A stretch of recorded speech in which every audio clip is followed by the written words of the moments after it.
atas nama Haris Hermawan SEMM, Kamis 25 Juni 2020. Dan selamat ya. Ada dua kali yang bisa. Saya akan langsung aja Pak, karena saya udah bisa tentunya nantinya Iwan pun baik. Pertama, tulis bukan disertasi praktis. Akan dulu dengan sangat memuaskan. Selamat.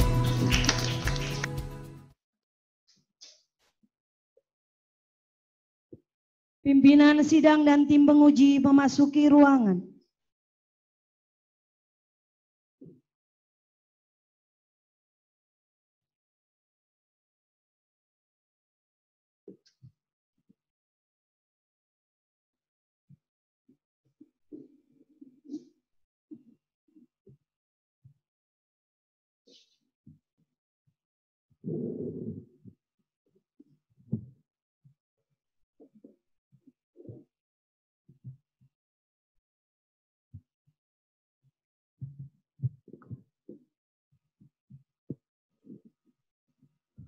Promovendus memasuki ruangan.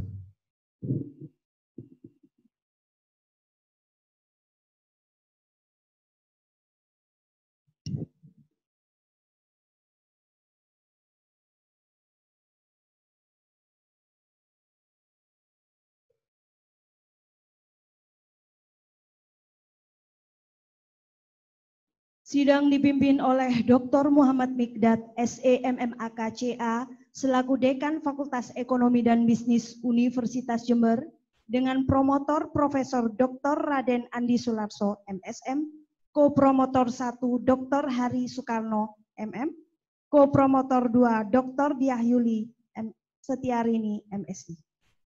Adapun tim penguji adalah sebagai berikut. Profesor Dr. Istifadah, MSI, Profesor Dr. Joko Setiadi, SEMSC, dari Universitas Mula Warman yang mengikuti secara daring via Zoom, Dr. Ika Baroka Suryaningsih, SEMM, Dr. Desi Wulandari, SEMSI, Dr. Ririn Irma Daryani, MSI AK, Dr. Herman Cahyo Diarto, SEMP. Hadirin dipersilahkan duduk.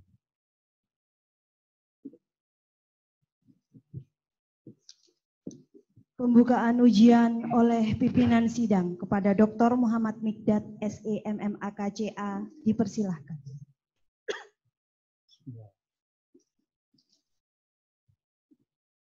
Dengan mengucap Bismillahirrahmanirrahim, ujian terbuka, ujian promosi doktor atas nama Haris Hermawan SEMM, mahasiswa program Doktor Ilmu Manajemen Fakultas Ekonomi dan Bisnis Jember. Pada hari ini Kamis 25 Juni 2020 saya nyatakan dibuka.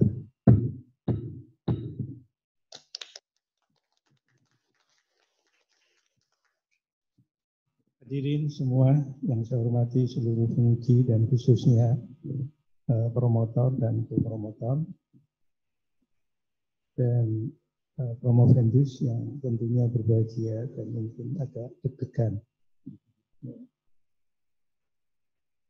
Jadi ujian hari ini dan seluruh hadirin khususnya Pak Rektor, saya dengar tadi Pak Dr. Haji MPD, terima kasih kehadirannya dan seluruh hadirin yang telah hadir dan menyaksikan ujian promosi doktor. Namanya promosi adalah pada pagi hari ini kita akan mendengarkan pikiran-pikiran akademis sekaligus ciri khas dari disertasi tentang kebaruan dari promovendus. Tentunya di dalam ujian promosi doktor ini tidak perlu memperdebatkan lagi istilah mungkin mengobrak-abrik disertasinya gitu. Kalau ada itu sifatnya untuk masukan, tidak debat kusir. Apa yang menjadi kesepakatan di ujian tertutup tentang metodologi itu adalah bersifat given, default gitu ya, tidak bisa dirubah. Kalau toh nanti dari penguji ada masukan-masukan, tapi tidak untuk ajang berdiskusi yang seperti ujian tertutup. Nah, substansinya adalah ujian tertutup itu adalah selesai untuk disertasi. Kali ini adalah mempromosikan tentang apa yang ditulis oleh Promovendus tentang pengaruh elemen marketing, communication, relationship, commitment, business to customer relationship, quality terhadap loyalitas pelanggan pada industri roti di Kabupaten Jember. Sebelum itu saya bacakan kurikulum vitae dari Promovendus, karena sebelum ujian terbuka ini ada banyak persyaratan, ada 13 persyaratan yang harus dipenuhi. Saya lihat semua sudah terpenuhi, khususnya publikasi artikel di jurnal internasional reputasi atau yang biasa kita kenal dengan Scopus Index. Dan saya lihat Promovendus sudah memenuhi semua yang ditunjukkan dengan bukti pembayaran maupun LOA atau Letter of Absentence dari publikasi jurnal. Jurnalnya terpublikasi di International Journal of Innovation, Creativity and Change. Kemudian artikelnya itu berjudul The Impact of Marketing, Communication and Relationship Commitment to Customer Loyalty.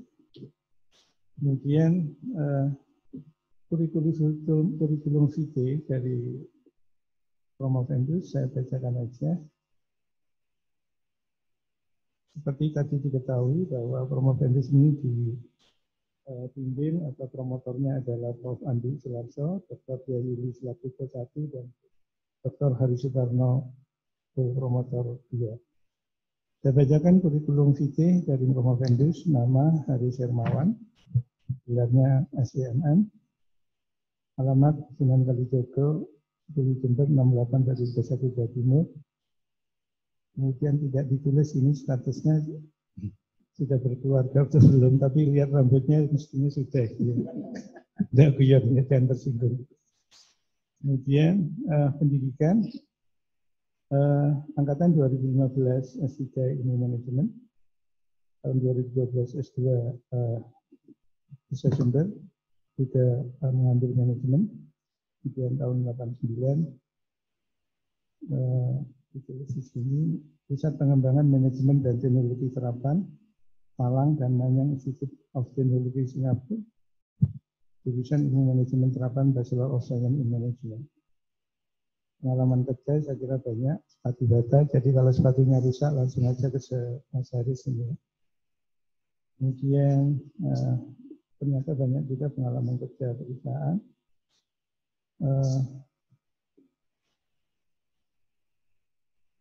Saya kira itu Bapak Ibu semua hadirin, sebagaimana biasa saya bacakan aja tata tertib ujian terbuka ini yang harus diketahui oleh seluruh penguji.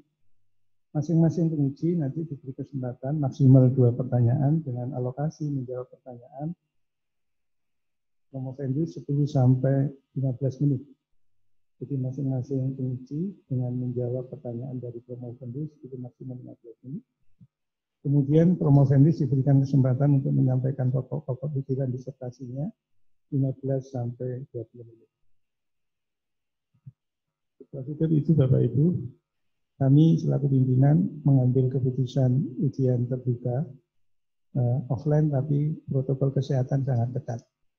Sehingga Bapak Ibu tadi diperiksa, sehingga kalau suhunya di atas 8 tentunya tidak boleh masuk ruangan dengan menggunakan juga hand sanitizer dan lain-lain.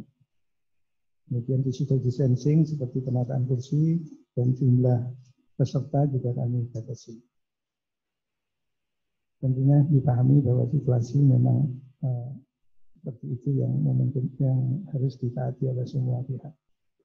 Saya pikir itu dipersilahkan Mas Haris atau Haris Hermawan SEMM menyampaikan pokok-pokok pikiran disertasi. Mohon untuk memanfaatkan waktunya maksimal 20 menit. Dipersilahkan. Terima kasih. Assalamualaikum warahmatullahi wabarakatuh. Salam sejahtera bagi kita semua. Yang kami hormati pimpinan sidang Dr. Muhammad Mikdad SEMM AKCA, promotor Profesor Dr. Raden Andi Sularso MSc, promotor 1 Dr. Dia Yuli Setiarini MSc, promotor 2 Dr. Hari Sutarno MM, penguji utama Profesor Dr. Istifadah MSc, penguji anggota Profesor Dr. Joko Setiadi SIMSc, penguji anggota Dr. Ika Barokah Suryaningsih SIMM, penguji anggota Dr. Desi Wulandari SIMSI, penguji anggota Dr. Ririn Irma Daryani MSI AK, penguji anggota Dr. Herman Cahyodiarto SIMP, dan yang kami hormati Sivitas Akademika Universitas Muhammadiyah Jember, Rektor Universitas Muhammadiyah Jember Dr. Hanafi MTD, beserta Wakil Rektor 1, 2, dan 3, serta Dekan dan Wakil Dekan Fakultas Ekonomi Universitas Muhammadiyah Jember.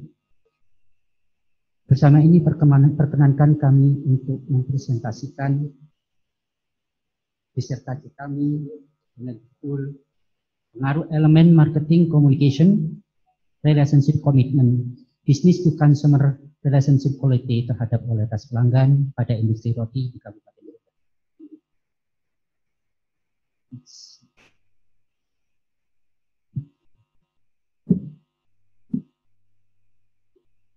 Latar belakang fenomena bisnis yang saat ini terjadi di industri roti di Kabupaten Jember belum mampu meningkatkan loyalitas pelanggan dengan memanfaatkan teknologi digital, sehingga timbul performance gap dan juga menyebabkan dari tahun ke tahun performance gap itu semakin bertambah.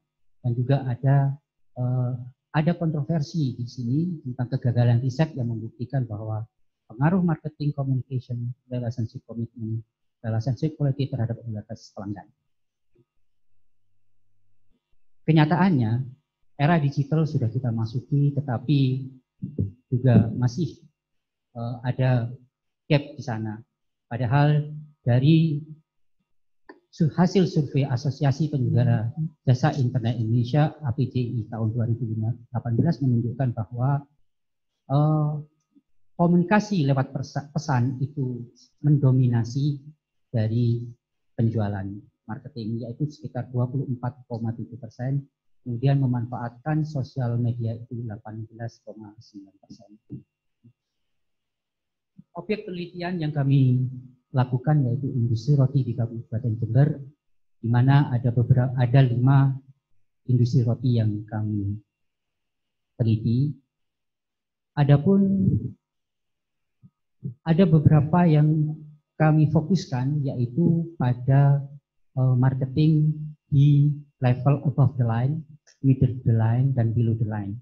Di above the line menunjukkan bahwa industri roti sudah memanfaatkan WhatsApp, sudah memanfaatkan Instagram, Facebook untuk medsosnya, memanfaatkan Foursquare dan TripAdvisor untuk menjaring segmen di lifestyle, lalu memanfaatkan juga Google My Business dan Sibu.com untuk searching dari para pelanggannya dan juga budget di marketplace. Lalu di below the line, industri roti juga sudah memanfaatkan ada tuku sebagai show window, kemudian ada pramuniaga dan ada salesman canvas. Kemudian di middle line, para industri roti ini sudah mampu mencapai pelanggan yang memanfaatkan smartphone. Rumusan masalah, bagaimana membangun suatu pengaruh berdasar model penelitian ini terhadap komitmen communication marketing, relationship commitment, business to consumer relationship quality, sehingga diharapkan dapat meningkatkan loyalitas pelanggan bagi industri roti di Kabupaten Jember. Stage penelitian. Dalam stage penelitian ini, kami memanfaatkan model dari penelitian dahulu, yaitu consumer behavior dari Howard Set, kemudian loyalty base dari Oliver, dan simple model of marketing process dari Kotler dan Armstrong. Jadi dari stage penelitian ini, kami memfokuskan pada perilaku pelanggan pada stage 1. Lalu pada stage 2, kami memfokuskan pada bagaimana perilaku kognitif, afektif, konatif menjadi sebuah tindakan. Di stage 3, kami memfokuskan pada profit and customer equity yang di capture oleh value for customer. kami melakukan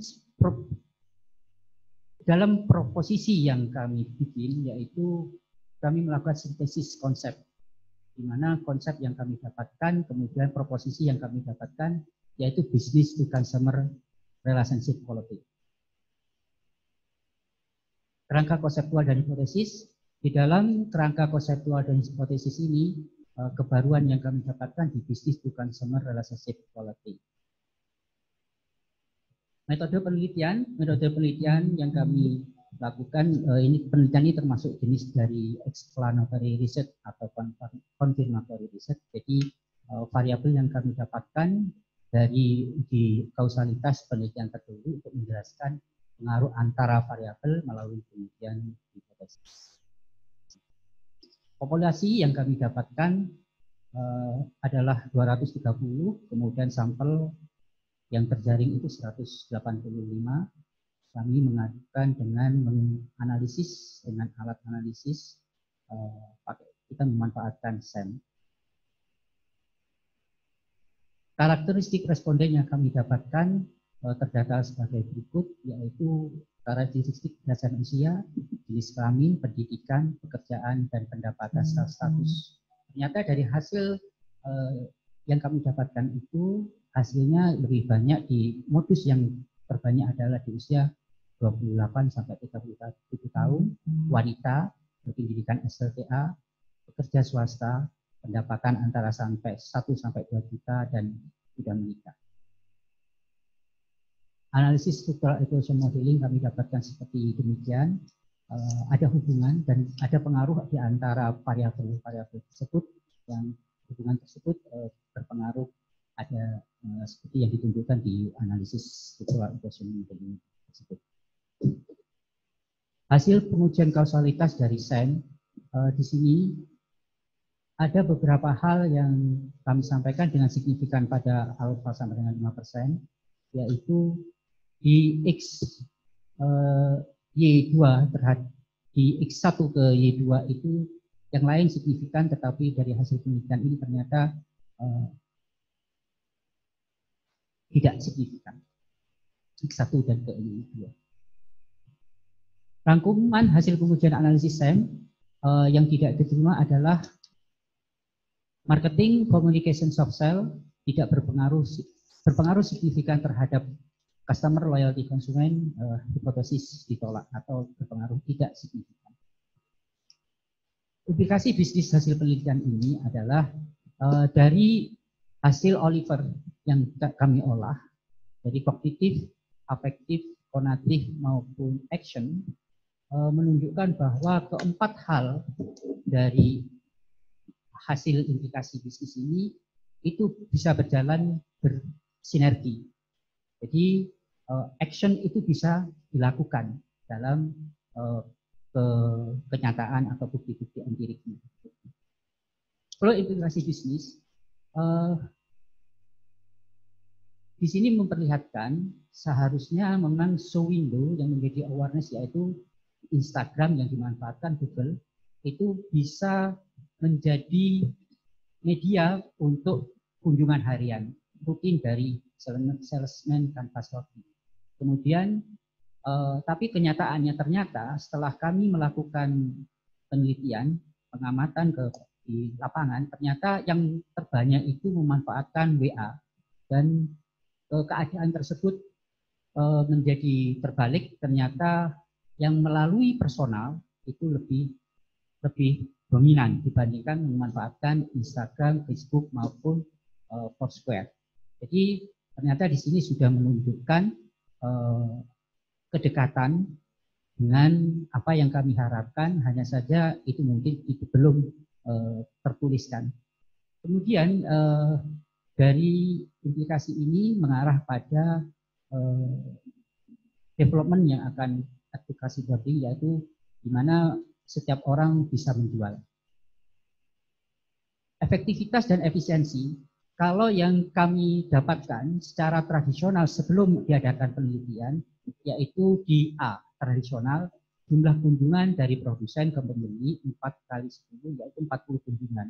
Kemudian ketika kami lakukan penelitian dan mungkin nanti akan ada pengembangannya, ada advokasi bonding, maka akan lebih efektif dan efisien karena jumlah transaksi atau jumlah kunjungan itu hanya 14. Implementasi, jadi di implementasi yang kami dapatkan bahwa diharapkan industri roti nanti untuk memperbaiki dari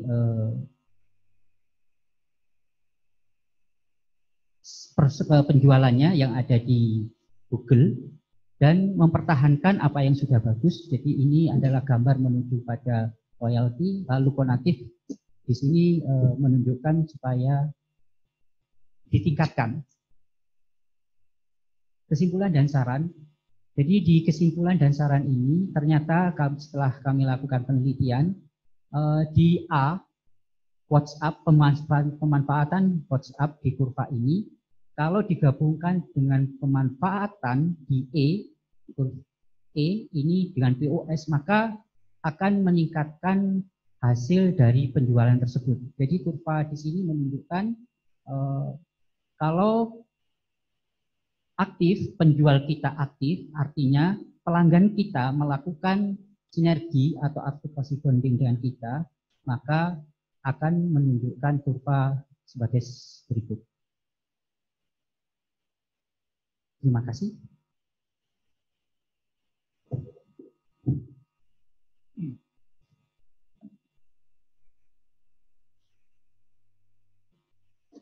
Terima kasih pada Promovendus yang telah menyampaikan pikiran-pikiran disertasinya. Selanjutnya adalah diberi kesempatan kepada seluruh penguji. Kami urutkan selaku pimpinan sidang. Ada examinal, kebetulan ini via Zoom ya, atau daring. Nanti pertama diberi kesempatan kepada Profesor Dr. Joko Setio Hadi, SMSC. Kemudian berikutnya adalah Profesor Dr. Istifada MSI, kemudian Dr. Ida Barokah Suryani SNM, promotor dan kru diberi kesempatan terakhir. Kemudian Dr. Desi Wulandari, kemudian Dr. Irma Daryani MSIAK, dan Dr. Herman Cahyo Tiarta SNP. Jadi masuk giliran berikutnya adalah promotor, Profesor Dr. Andi Sularso MSN, Dr. Dian Pili, dan Dr. Hari Sukat.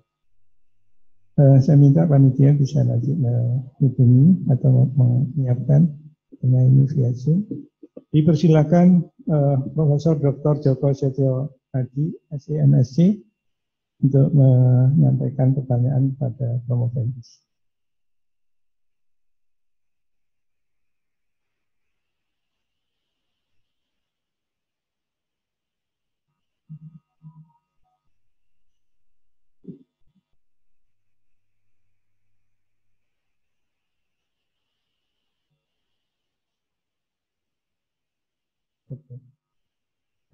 Ada kendala teknis ya, yang bersangkutan masih belum bisa terhubung. Dipersilakan kepada Profesor Dr. Istifada MSI. Terima kasih Bapak Pimpinan Sidang.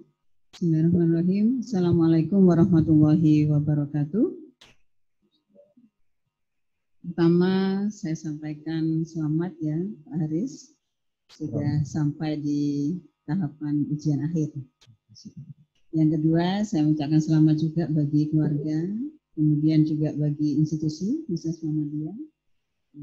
Sebentar lagi bertambah doktornya. Saya mengikuti dari awal ya Pak Haris, ini ujian-ujiannya sampai sekarang. Saya melihat bahwa progresnya bagus ya, dari awal sampai sekarang itu kualitinya bertambah. Baik, yang akan saya tanyakan yang pertama terkait dengan ini, disertasi itu kan menghasilkan novelty dan itu diharapkan memberikan kontribusi yang besar baik bagi dunia akademis ya maupun dalam dunia praktek gitu ya. Nah, coba Pak Haris sampaikan, kira-kira apa itu kontribusi terbesar terkait dengan teori maupun praktek untuk industri roti? Ya, silakan Pak. Terima kasih Profesor Dr. Istifadah. Kontribusi yang hasil penelitian kami adalah secara empirik bisa kami dapatkan dari stage yang kedua, yaitu adanya action, di mana ada interaksi dari sales canvas dan pelanggannya, memanfaatkan WA, WhatsApp. Kemudian di sana di Oliver bisa terbukti bahwa hubungan tersebut terjadi keterikatan yang luar biasa di antara pelanggan dan salesman dan personal selling. Novelty yang kami dapatkan ternyata berupa proposisi business to consumer relationship quality. Mungkin selama ini tidak tertuliskan bahwa kunjungan para personal selling tersebut atau salesman canvas belum terdata dengan baik sehingga kunjungan tersebut adalah memiliki kualitas. Sehingga di relationship business to consumer relationship quality, kontribusi yang diharapkan adalah adanya saling berbagi kebaikan keuntungan di antara pelanggan dan perusahaan melalui salesman canvas tersebut. Jadi kami novelty-nya adalah business to consumer relationship quality. Jadi yang belum tertuliskan selama ini sudah kami buktikan, bisa kami definisikan dan bisa terukur. Terima kasih Prof. Demikian. Untuk yang ini kontribusi untuk praktisnya ya, prakteknya untuk industri roti itu seperti apa? Dunia praktisi di mana ditunjukkan bahwa ada hal yang tidak signifikan di sana, yaitu memanfaatkan teknologi, platform teknologi digital. Kami berharap dari dunia praktis ini adalah memperbaiki platform tersebut.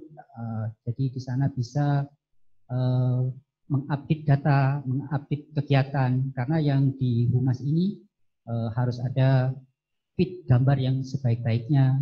Jadi ada ketentuan-ketentuan yang bisa diukur oleh dari Google. Artinya kalau seandainya itu dimanfaatkan oleh dunia praktis, maka kita akan mendapatkan hasil yang modern seperti di dunia perusahaan-perusahaan roti yang berkelas internasional. Medianya sama, tetapi cara memperlakukan media tersebut yang menjadi berbeda.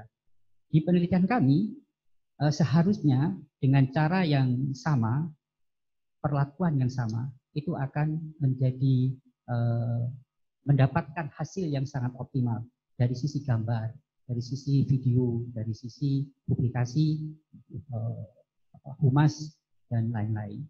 Jadi dari dunia praktisi diharapkan untuk memperbaiki, mengupdate. Itu Prof. Ya, oke, baik. Pertanyaan kedua, mestinya dalam penelitian disertasi ini ada yang kurang gitu ya, ada permasalahan. Baik terkait misalnya pengukuran variabel atau waktu analisis atau waktu pembahasan atau apa saja ya. Nah di situ mungkin bisa disampaikan yang merupakan keterbatasan ya dari disertasi ini.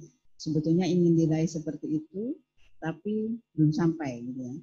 Itu akan diraih nanti di berikutnya gitu ya. Nah, untuk mencapai guru besar misalnya. Nah itu apa kira-kira Pak Haris? Di keterbatasan yang selama ini mungkin belum kami tuliskan secara detail adalah pada saat kami mengunjungi responden. Jadi dalam call cycle, dalam kunjungan rutin seharusnya ketika salesman canvas itu harus rutin, sehingga pada saat rutinitas itu dilakukan maka pembelian itu akan continue. Artinya misalnya pembeliannya 1 minggu, dia dalam 1 minggu lagi habis. Artinya di sini ada keterbatasan yang kami dapatkan, yaitu masalah kunjungan rutinnya. Karena tidak bagus kunjungannya sehingga penjualannya turun naiknya itu sangat besar. Saya kira sudah. Terima kasih Bapak pimpinan sidang. Assalamualaikum warahmatullahi wabarakatuh. Dipersilakan Dr. Ida Roka, Suryaning SDMM. Baik, terima kasih pimpinan sidang atas kesempatannya. Selamat kepada saudara Promovendus. Tidak mudah untuk sampai mencapai tahap ini. Banyak hal yang dilakukan, dikorbankan. Kemudian selamat kepada institusi. Sebentar lagi dokternya bertambah untuk memperkuat institusi. Kemudian selamat juga kepada keluarga. Ini keluarga juga pasti dukungannya luar biasa untuk bisa mengantarkan Promovendus sampai berdiri di sini. Baik Bapak Ibu sekalian dan pimpinan sidang dan Bapak Ibu penguji dan promotor, Bapak Haris, ada dua hal yang ingin saya konfirmasi. Saya hanya sekedar mengkonfirmasi, nggih Pak. Kalau saya membaca disertasi Bapak, saya merasa disertasi Bapak itu bagus, unik. Tapi kayaknya tingkat seninya sangat tinggi, Pak. Sehingga saya memahami itu butuh pengetahuan yang luar biasa, butuh pengetahuan yang tinggi untuk memahami seni Bapak. Seni kan katanya unik, bagus dan uniknya itu tergantung kepada subjektivitas masing-masing. Nah, saya pikir kerangka konsep Bapak bagus. Bapak mengusung business to consumer relationship quality. Nampaknya itu yang dijadikan sebagai variabel yang mengisi gap ya Pak. Okay. Pak Haris, saya ingin mengkonfirmasi business to customer relationship. Nampaknya ini kan bergerak dari teori customer relationship ya. Nah, kemudian digabungkan dengan perilaku business to consumer. Kemudian digabungin lagi dengan quality. Yang ingin saya konfirmasi bagaimana saudara Promovendus menurunkan variabel tersebut menjadi variabel yang novelty-nya ada di situ. Sehingga itu yang mengisi riset gap yang selama ini terjadi. Kemudian ini tadi 1A ya Pak ya. 1B itu adalah bagaimana sih Pak cara mengukur quality dari business to consumer relationship itu gimana Pak? Itu yang ingin saya konfirmasi. Monggo saudara Promovendus bisa menjelaskan. Terima kasih Dr. Ida Barokah Suryaning SDMM. Jadi dalam sintesis yang kami lakukan, kami adakan research gap di sana, di mana relationship quality tidak mampu membuktikan ke arah customer loyalty. Jadi kami perlu membuat jembatan, artinya yang menjadi penghubung antara relationship quality ke arah customer loyalty. Kita sebut misalnya A. Kemudian kami melakukan access, di mana aksen ini menunjukkan di tulisan di pertemuan penelitian kami itu kita sintesis dari beberapa konsep yang berhubungan dengan relationship quality, sehingga bisnis kami dapatkan dari Gamesom tentang relationship quality dan dari Manifek dari beberapa konsep tersebut, sehingga kita sintesis menjadi business to relationship quality. Jadi artinya memang menjadi sulit ketika kita tidak ada penghubung antara relationship quality dengan customer loyalty. Tapi dengan business to consumer relationship quality, ternyata kami melihat ketika di lapangan, hasil penelitian kami, konsumen itu ingin diajak ikut serta di dalam hubungan bisnis tersebut. Jadi ingin mendapatkan juga keuntungan. Satu misal, ketika dia membantu untuk menjualkan produk kita. Di sini kalau yang biasanya yang terjadi di relationship quality hanya sekedar transaksional. Dia jual, beli, selesai. Tetapi di sini yang menjadi unik ternyata ketika kami di lapangan, pelanggan itu juga membantu menjualkan misalnya untuk arisan, untuk selamatan dan sebagainya. Jadi kami tarik kesimpulan bisnis to consumer relationship quality, quality-nya sudah dapat relationship quality, hubungan kualitas kunjungan, ya pakai WA. Tapi kemudian alangkah baiknya kalau ini kemudian dijadikan sebuah bisnis hubungan relasional, pendalaman tentang hubungan relasional. Itu yang pertama. Jadi menjembatani tersebut dengan B2C, bisnis to consumer. Itu. Saya komen sebentar nih Pak, sedikit aja komennya. Tadi Bapak sampaikan bahwa ketika kemudian ujung-ujungnya kan loyalty. Loyalty itu kemudian dia akan word of mouth, positive word of mouth kan maunya kemudian dibangun dengan konsep itu ya, sehingga mereka juga melakukan nggak hanya sekedar membeli, tapi bagaimana kemudian mereka positif POM to the others gitu. Itu ini saya konfirmasi karena Bapak produknya roti ya Pak. Roti itu kan sudah dikenal. Kita kenal Wina, kita kenal Ciliwung, sekarang yang baru-baru ini Holland dan seterusnya. Maksud saya gini, tadi pernyataan Bapak bahwa konsumen itu kemudian melakukan positif word of mouth, misalkan contohnya merekomendasi ke koleganya, ke teman-temannya. Mungkin ketika itu produk yang relatif baru, atau produk itu sama tetapi newcomer, produk kategorinya sama tetapi dia newcomer. Nah, mungkin itu bisa terjadi.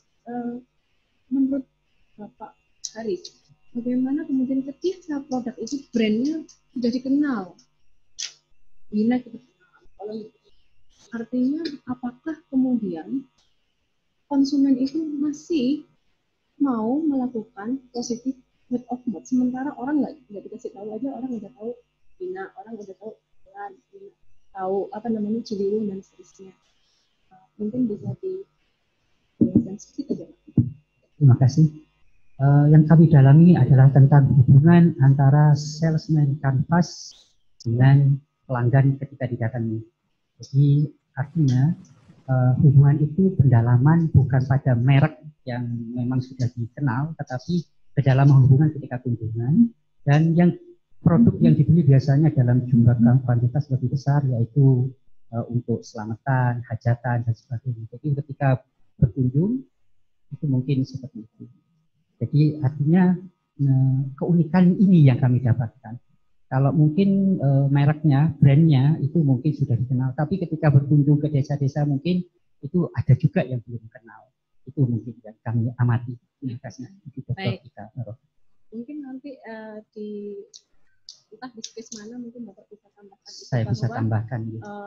Meskipun brand itu sudah dikenal, tapi Bapak perlu sampaikan di sini ada beberapa segmen tertentu secara geografis mungkin orang juga masih relatif belum mengenal merek tersebut. Mungkin di satu space mana gitu Pak yang bisa Pak.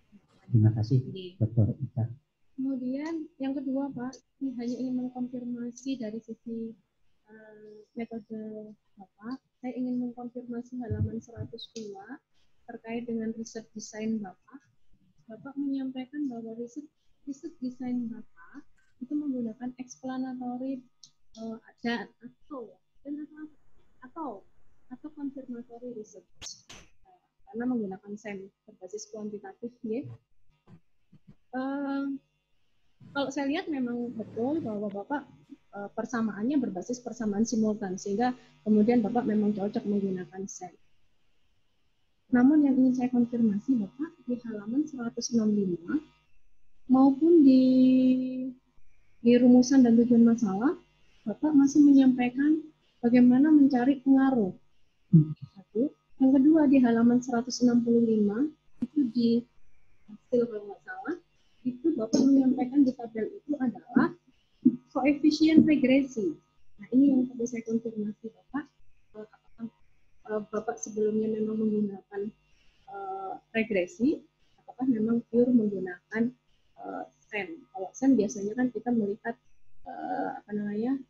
qualitative konstruksinya itu kan menggunakan weight factor or loading factor, bukan menggunakan koefisien regresi. Dan kemudian mungkin statementnya ya juga bukan pengaruh, karena kita akan mencari bobot mana yang paling dominan untuk membantu atau merefleksikan masing-masing variabel itu. Kemudian saya juga ingin kejelasan dari Bapak bahwa Bapak menemukan 482 orang responden atau populasi, 482? Iya. Populasi ini. Dan itu didapatkan dari salesman ya, salesperson. Salesman. Saya ingin Bapak, justifikasi Bapak, validkah data 486 tadi sebagai populasi yang didapat dari salesperson, informasi dari salesperson. Itu kemudian karena Bapak berbasis SEM, saya hanya konfirmasi Pak, saya tidak ini. Tulisan Bapak luar biasa Pak, sangat dibobot gitu ya. Tebalnya luar biasa, bobotnya detail sekali. Tetapi yang saya maksud begini Bapak, penjelasan rigid dari Bapak itu yang di belakang-belakang saya seolah-olah dibawa ke arah kualitatif research. Sementara Bapak riset desain di awal itu adalah kuantitatif, explanatory, dan confirmatory research. Bapak ingin mengkonfirmasi sesuatu yang tadi itu bisnis bukan sama relationship quality, kan Bapak mau konfirmasi nih, dia benar-benar sebagai variabel mediasi atau enggak gitu ya. Tetapi di belakang-belakang akhirnya saya membaca ini Bapak arah ke kuan atau ke kual karena ada preposisi, kemudian itu sangat rigid Bapak menjelaskan tidak hanya dari industri roti yang sebagai objek penelitian Bapak, tetapi banyak produk yang lain yang kemudian Bapak gambarkan di situ sebagai benchmark dari output Bapak. Nah, itu yang ini. Karena harapan saya Pak, hasil Bapak ini kalau bisa tidak hanya untuk sekedar Jember ya, kalau judulnya untuk industri roti di Jember, saya berharap dengan kualitas tulisan semacam ini, Bapak bisa mengeneralisasi tidak hanya di roti, tetapi kemudian bisa digeneralisasi kepada industri food and beverage. Kalau kita tahu sekarang dengan kondisi COVID ini kan yang masih tangguh gitu kan, masih salah satunya adalah food and beverage. Ya. Artinya nanti apakah kemudian riset Bapak ini juga bisa mengeneralisasi ke arah itu, nggak hanya di industri roti. Mungkin itu Pak. Terima kasih.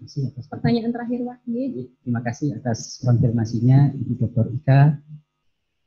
Nanti untuk perbaikan-perbaikan dikoreksi di disertasi kami. Terima kasih. Terima kasih pimpinan sidang. Saya barusan dihubungi oleh panitia.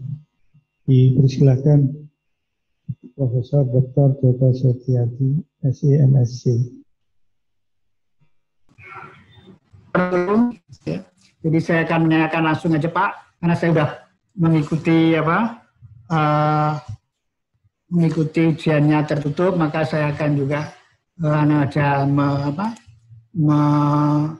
menambahkan saja dari hasil-hasil yang sudah ada dan mungkin akan saya pertanyakan setelah diperbaiki ini. Baik.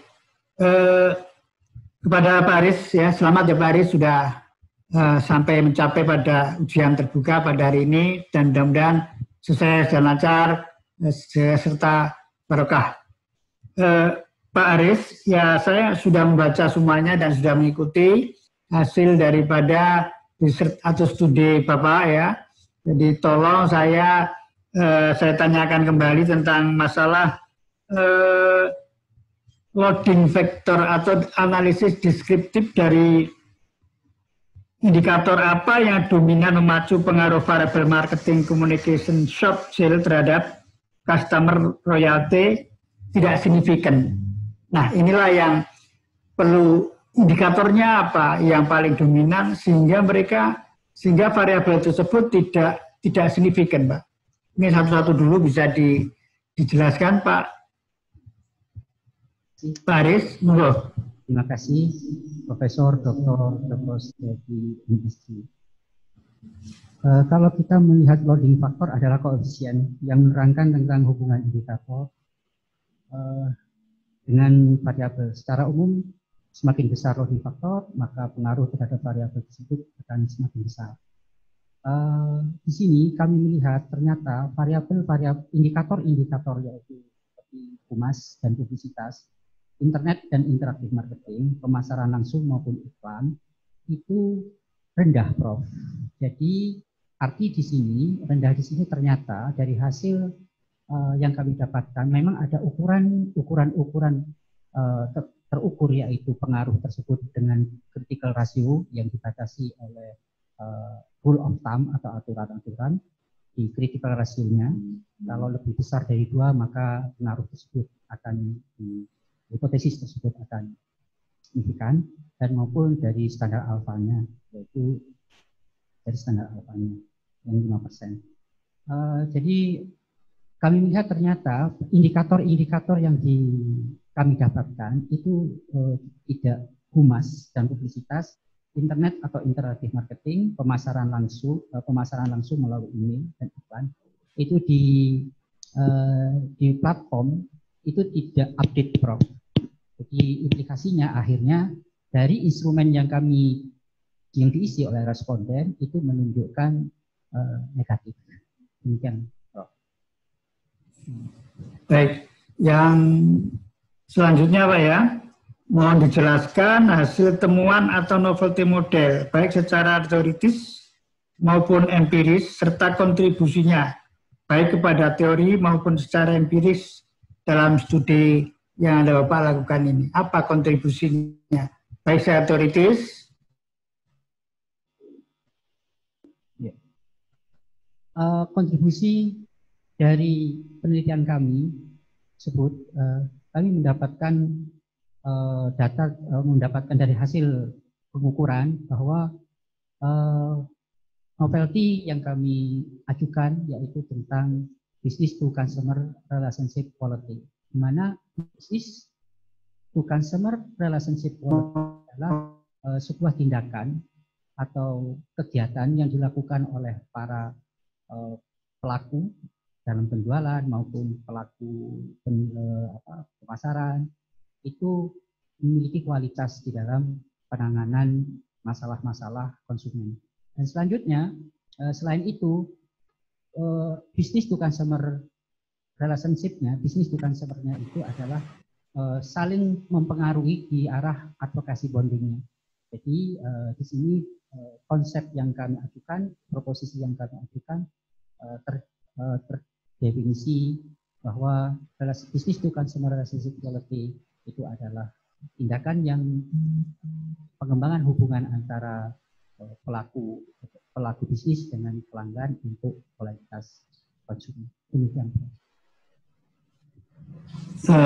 Yang terakhir Pak ya, saran saya aja. Jadi artinya perlu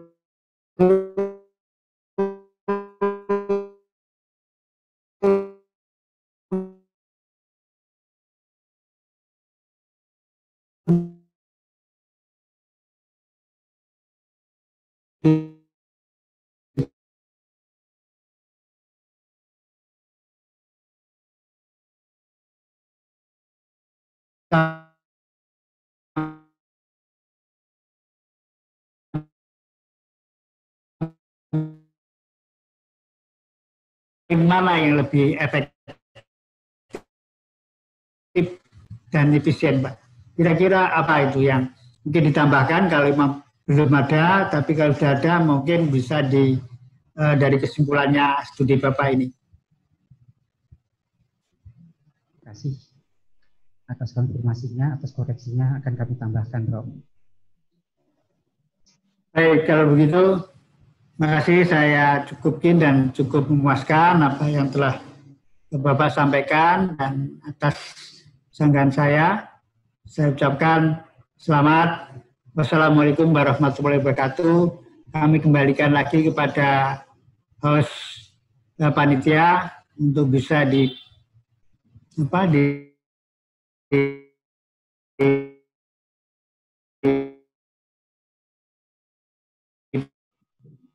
Terima kasih Prof. Joko.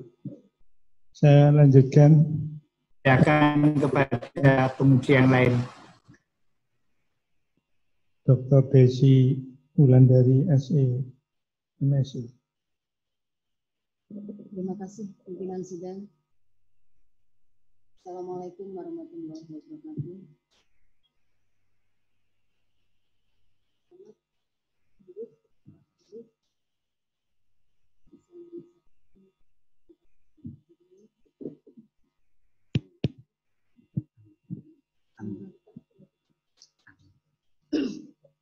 Selamat juga kepada keluarga saya, Pak Haris, penuh perjuangan, penuh pengorbanan, dukungan dari keluarga besar tentunya diharapkan pada saat studi Bapak.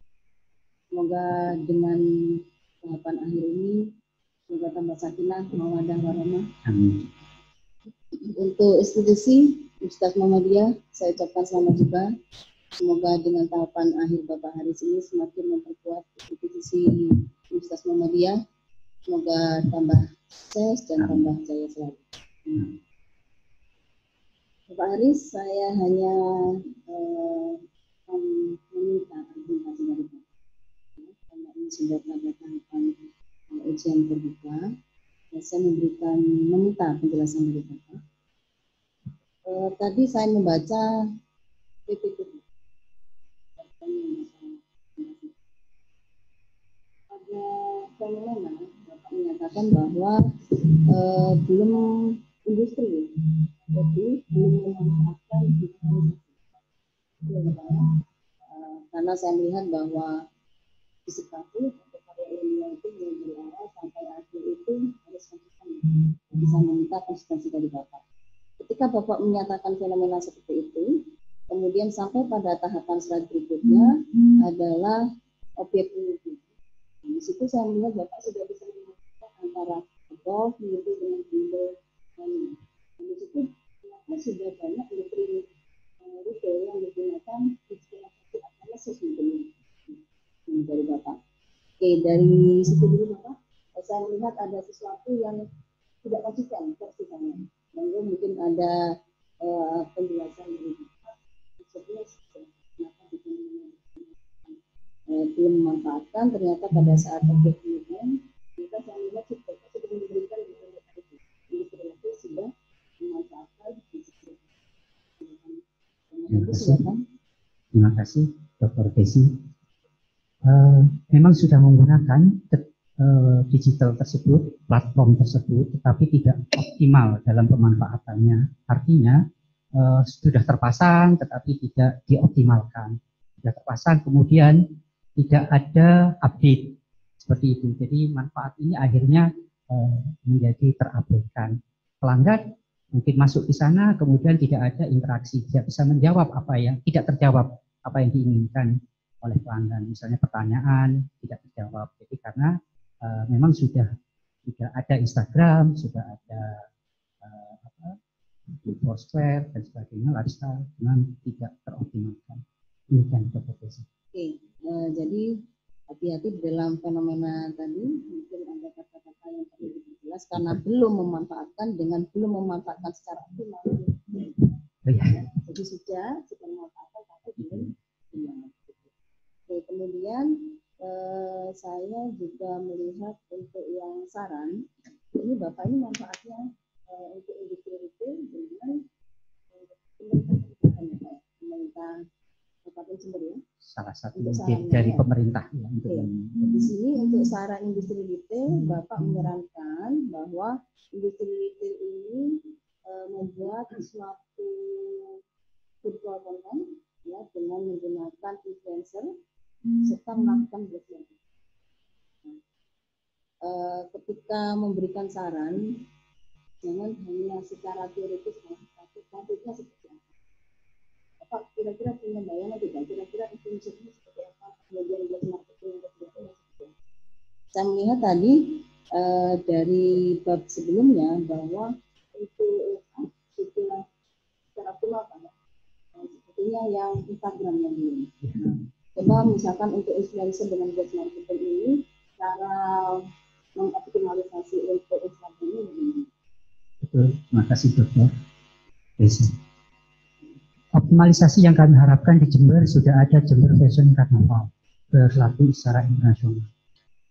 Kalau mungkin kita melihat di Malang, pemerintahnya, wali kotanya betul-betul melakukan satu aktivitas membantu pabrik perusahaan-perusahaan tersebut dengan adanya wali kota yang dibikinkan Instagram yang memiliki standar-standar tertentu. Harapan kami, Jember Fashion Carnival adalah satu ikon di Jember sendiri. Nah, kalau kita lakukan co-creation misalnya dengan pemerintah, produk-produk tersebut bisa dilakukan co-creation, lalu dilakukan co-branding. Pabrik-pabrik roti itu kita datang ke melihat Jember Fashion Carnival, tidak hanya melihat tapi juga berbelanja roti. Instagram itu akan mempengaruhi menjadi influencer dari para dari pemerhati atau follower selanjutnya. Mungkin seperti itu. Jadi ada sinergi antara industri itu dengan pemerintah kabupaten. Kalau di pemerintah kabupaten ini sudah menginisiasikan untuk melakukan co-branding dengan Pepsi. Ya. Tapi coba nanti bisa ditambahkan penjelasan kalau untuk industri retailnya sendiri bagaimana? Karena ini Bapak pisahkan satu persatu antara industri retail dengan pemerintah kabupaten. Ya. Kemudian untuk pembahasannya Bapak ada beberapa yang tidak signifikan. Ada satu, nanti tolong didalami lagi pembahasannya, plus jangan lupa untuk karakteristik ini bisa Bapak masukkan sehingga menambahkan aktivitas Bapak. Itu saja. Semoga sukses.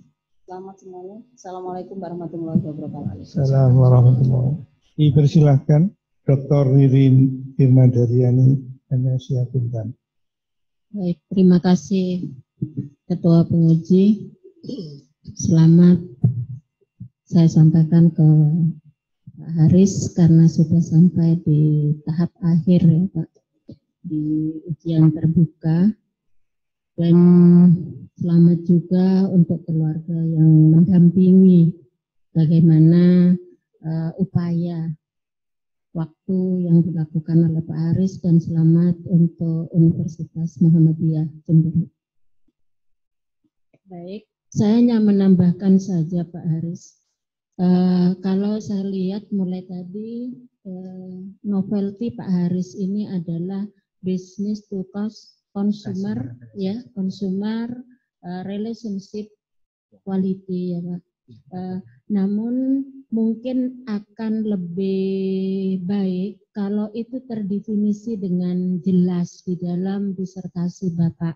Karena saya tidak melihat definisi bagaimana, padahal mulai tadi Pak Haris sepertinya menyampaikan apa yang dimaksud dengan novelty yang Pak Haris buat ya.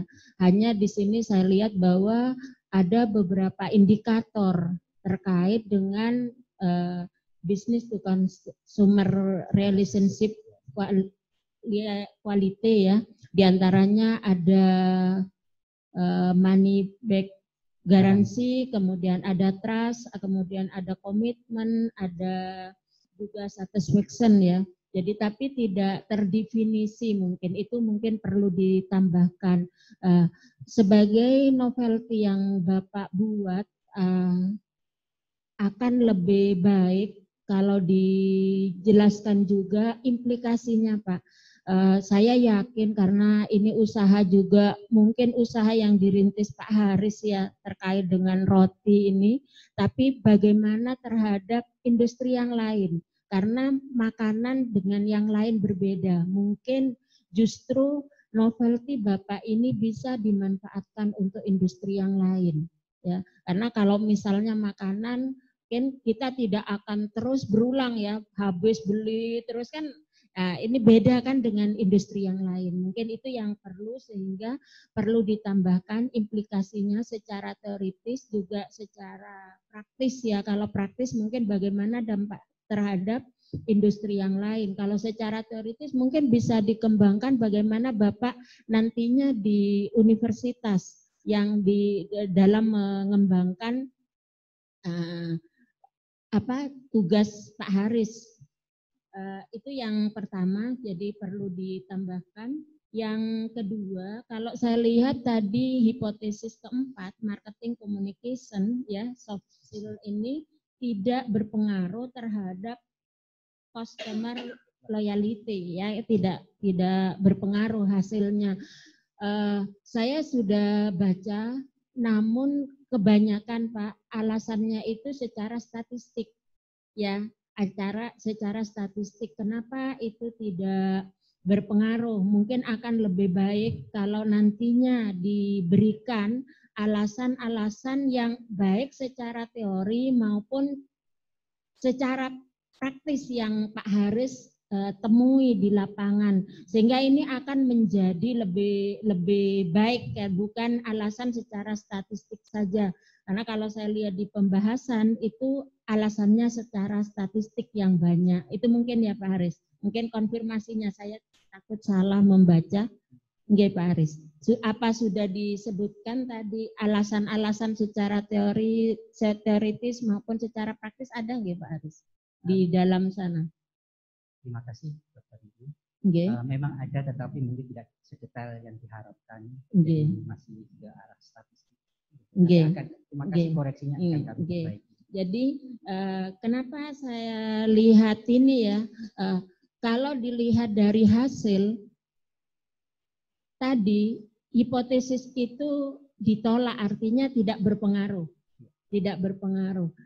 Namun karena tidak ada penjelasan apakah secara teori ataupun secara praktis yang ditemui di dalam lapangan, ini menjadi tidak kuat pada saat Pak Haris menyarankan, itu tidak berpengaruh, kok disarankan. Saran pertama Pak Haris kan kalau dilihat di halaman 233 itu, saran yang pertama kan malah harus melakukan itu kan.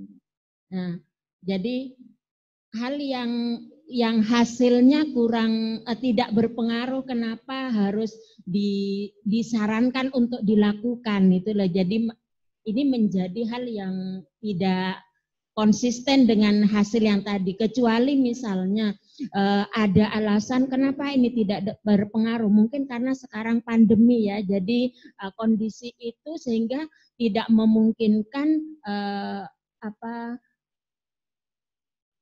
para pelanggan itu membeli.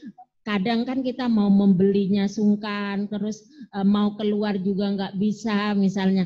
Ada alasan-alasan tertentu sehingga dengan meskipun ini tidak berpengaruh, tapi karena kondisi tertentu yang menyebabkan sehingga bisa disarankan. Tapi kalau ini kan tidak berpengaruh, itu secara statistik hanya diungkapkan. Namun justru yang tidak berpengaruh ini disarankan untuk dilakukan. Ini menjadi bertolak belakang. Mungkin ada argumen dari Pak Haris, silakan. Itu mungkin tambahan dari saya. Terima kasih Dr. Irin atas koreksi dan konfirmasinya. Memang kami tidak sampai sedalam itu untuk ini, disertasi kami akan kami tambahkan seperti yang diharapkan. Terima kasih. Mungkin sudah Pak. Dipersilahkan Dr. Herman Cahyo Diarto SE MP. Bismillahirrahmanirrahim. Assalamualaikum warahmatullahi wabarakatuh. Terima kasih Bapak Dekan selaku pimpinan sidang ujian terbuka ini. Sebelumnya saya mengucapkan selamat Promovendus Haris Hermawan yang telah menyelesaikan tahapan studi yang terakhir jenjang doktoral. Bapak harus ingat universitas ada dua Pak. Kalau kita belajar di sini berarti universitas yang universitas yang aktual aja. Ada lagi satu universitas Pak, universitas kehidupan Pak. Ya. Kalau universitas belajar di sini nanti gelarnya kan doktor Pak. Kalau universitas kehidupan nanti gelarnya MM, manusia yang mutakin. Saya coba menguji dari angle yang lain Pak ya. Kalau tadi angle-nya teman-teman penguji itu dari depan semua, saya mau menguji angle disertasi ini dari sisi angle yang paling belakang Pak. Maksud saya begini Pak, ini saya lihat dari tulisan Bapak, yaitu tentang model consumer behavior, what and shit. Kalau kita berbicara ini kan perilaku konsumer, Pak ya, perilaku konsumen. Perilaku konsumen itu akan merupakan suatu proses integrasi dari manusia, Pak. Nah, awalnya kan manusia, kemudian turunannya kan banyak. Ada yang sebagai konsumen, ada sebagai birokrat, ada sebagai pengambil kebijakan, pelaku ekonomi dan yang lain-lain. Tapi semuanya bermuara kepada behavior of humanity, perilaku manusia. Nah, kemudian dari perilaku manusia, saya tarik mundur lagi, Pak. Dari sisi mother of science, ya, ibu dari sebuah ilmu pengetahuan, yaitu adalah sebuah filsafat. Mother of science itu aliran moralitas, Pak. Itu dengan tegas menjelaskan bahwa manusia itu terdiri dari 3 dimensi, Pak. Dan dimensi ini satu kesatuan. Artinya manusia tidak akan lepas dari dimensi rasionalitas ekonomi. Yang kedua, manusia tidak akan lepas dari rasionalitas sosial budaya. Dan yang ketiga adalah manusia tidak lepas dari rasionalitas teologis. 3 ini merupakan satu kesatuan dan itu menyatu pada diri manusia. Rationality, humanity. Saya mencoba mengembangkan secara empiris dari pemikirannya peraih Nobel tahun 2006, Gary Becker, itu menurunkan mother of science itu menjadi perilaku rasionalitas secara budaya.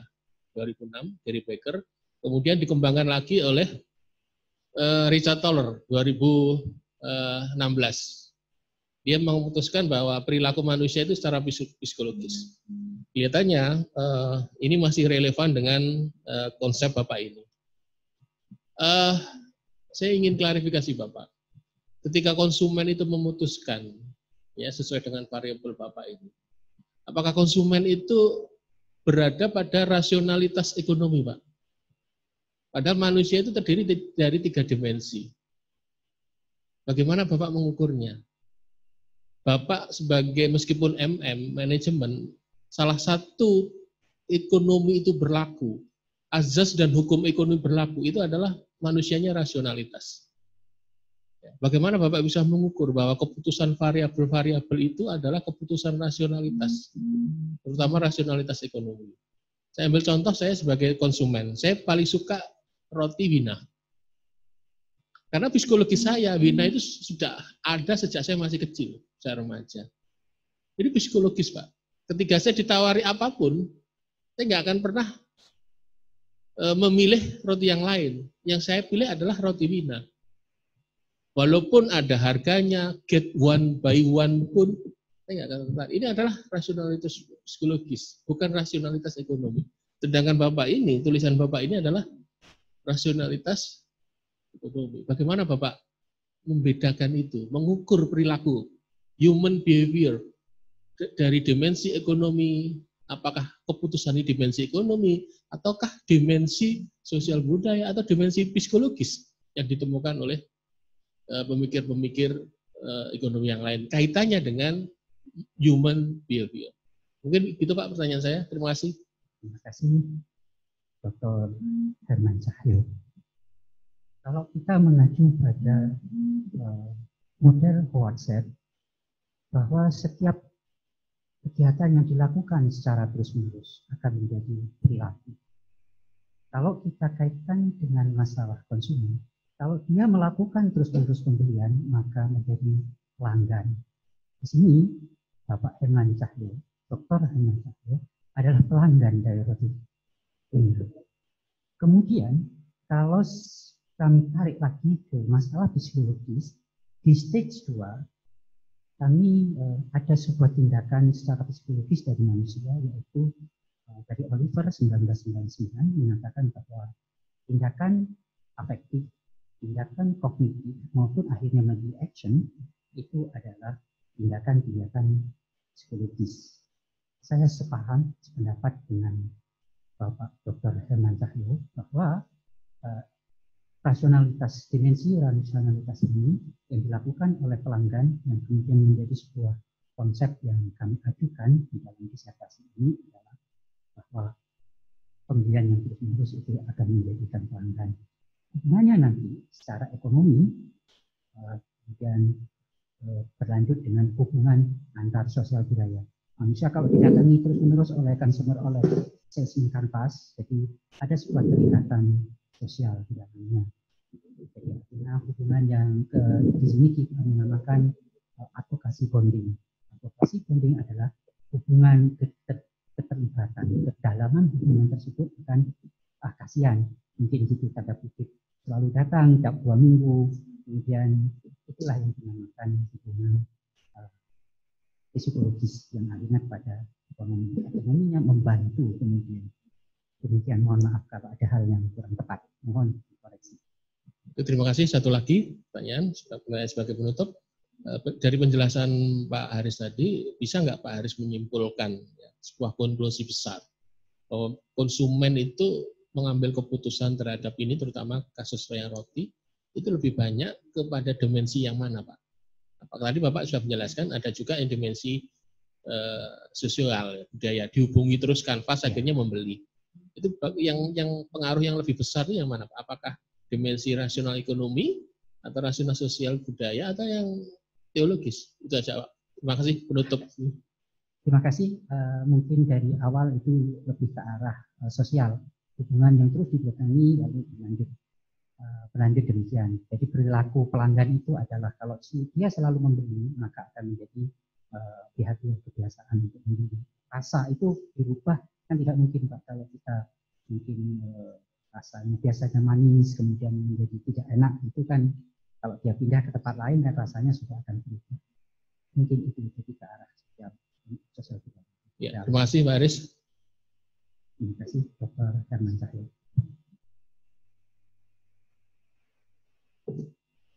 Monggo Pak Dekan. Terima kasih. Dipersilakan giliran promotor, kemudian Profesor Dr. Andi Sulaso, MSN. Yang saya hormati pimpinan sidang, terima kasih. Selamat buat FIB dan Universitas FIB Universitas Muhammadiyah dan Universitas Muhammadiyah tambah 1 doktor, dan juga FIB Universitas Jember meluluskan tambahan 1 doktor, yaitu Pak Haris Hermawan. Terima kasih pada tim promotor bersama-sama untuk membentuk atau membuat Pak Haris sukses, dan juga Bapak Ibu tim penguji. Assalamualaikum warahmatullahi wabarakatuh. Pertanyaan saya Pak Haris, Promovendus pengusaha roti ceria. Betul. Pertanyaannya, manfaatnya apa untuk usaha roti ceria dari temuan empiris pada disertasi Promovendus? Silakan. Terima kasih Profesor Dr. Raden Anisyura MSN. Roti ceria sebetulnya ada sebuah merek yang kami kembangkan di awal tahun 2010. Prof. Andi sebagai penguji dan Dr. Desi sebagai center. Di waktu itu kami belum punya merek, kemudian kami kembangkan menjadi merek itu. Harapannya ceria adalah dari 2 konsumen. Ceria cukup unik kemudian dan bisa berkembang ke depan.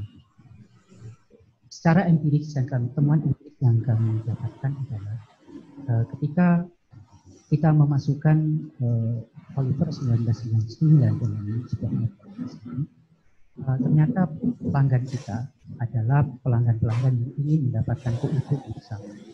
Lalu ada progression. Biasanya progression itu biasanya dimunculkan dengan adanya menawar harganya 10.000. Kalau tidak 9.000, berarti kami akan menciptakan yang mungkin harga 9.000. Jadi secara empirik bisa terbukti bahwa hubungan kausalitas antara pelanggan dan produsen ini hubungan advokasi bonding kebijakan yang sangat erat. Oke, yang kedua, Dengan adanya kejadian COVID-19, bagaimana pengaruhnya dengan loyalitas pelanggan roti umumnya dan pelanggan roti ceria? Karena roti ceria juga sebagai responden ini ya, sebagai salah satu unit analisis juga. Ya, silakan. Pada COVID ini semua aspek bisnis terdampak. Semua perusahaan roti terdampak. Biasanya sales canvas yang berkunjung seminggu mungkin membeli, tapi sekarang mungkin tidak membeli karena pelanggannya sudah terkena dampak PHK misalnya. Kemudian bagaimana apa yang bisa kami lakukan? Dengan adanya penelitian ini, maka bisa dilakukan pekerjaan dengan cara digital, yaitu suatu saat akan bisa dibuat dengan POS. Kami sudah tawarkan point of sales, yaitu sebuah platform teknologi digital yang bisa membantu pelanggan-pelanggan kami menjualkan produk-produk yang sudah menjadi kebiasaan. Jadi point of sales ini adalah sudah sejak tahun 2006 dikembangkan di Singapura dan di Indonesia belum pernah. Mungkin sekarang lebih efektif di pandemi ini dan kami sudah tawarkan di pengembangan saran dari. Oke, dimasukkan di saran bila belum ada. Selamat Pak Aris. Terima kasih. Saya kembalikan kepada Bapak Pimpinan Sidang. Wassalamualaikum warahmatullahi wabarakatuh. Dipersilakan untuk promotor 1, Dr. Diah Yuli Setiorini, MS.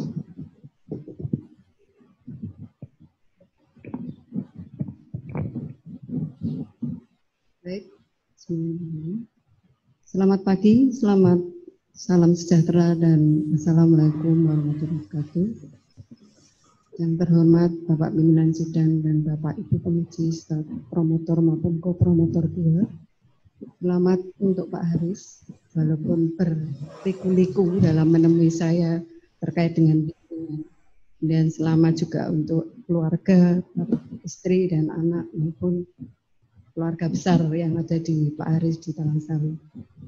Juga saya ucapkan selamat juga untuk institusi Fakultas Ekonomi dan Bisnis Universitas Muhammadiyah. Pak Haris, saya memang beberapa hal yang harus saya sarankan. Sebetulnya di Bapak Haris itu kaitannya implikasi yang di teori itu belum membedakan mana teori yang mendukung dan teori yang menolak dikaitkan dengan variabel Bapak. Di samping juga belum memisahkan juga antara implikasi dari empirik, mana yang mendukung dan mana yang menolak. Mungkin itu Bapak bisa klarifikasi, bisa jabarkan di sini, nanti bisa disarankan untuk perbaikan ke depannya. Saya kira itu Pak, mungkin bisa dijawab sekilas, sepintas yang Bapak bisa tahu. Mungkin itu, terima kasih, selamat siang, wassalamualaikum warahmatullahi wabarakatuh. Terima kasih. Mungkin yang implikasi yang kami yang diharapkan itu belum terlalu terungkap seperti yang dilakukan ketika kami menuliskan di disertasi ini. Terima kasih atas kontribusi dan koreksi ini dan kami lakukan dari itu menunjukkan implikasi. Terima kasih Bapak. Bapak Pimpinan Sidang, saya kembalikan kesempatan. Dipersilakan Dr. Hari Soekarno, MM.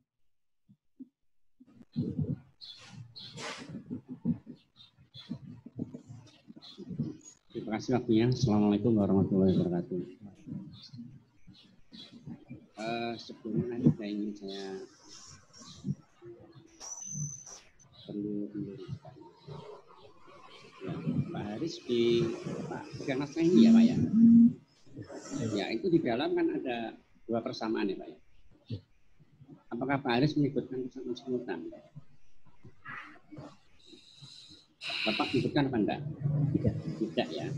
Jadi itu adalah bukan persamaan simultan, ya. Tapi adalah persamaan struktural, ya. Gitu. Karena kalau persamaan simultan beda. Ya. Memang di sini variabel Y2 kalau nggak salah itu menjadi variabel X-nya Y1, tetapi Y1 tidak menjadi X-nya Y2. Nah, sehingga bukan sama simultan ketika merumuskan hal itu, mohon maaf. Pak Haris, kalau menurut Bapak di Jember itu ada berapa industri roti? Total yang asosiasi itu 28 sesuai dengan asosiasi pengusaha roti. Kalau perusahaan Bapak itu industri roti atau perusahaan?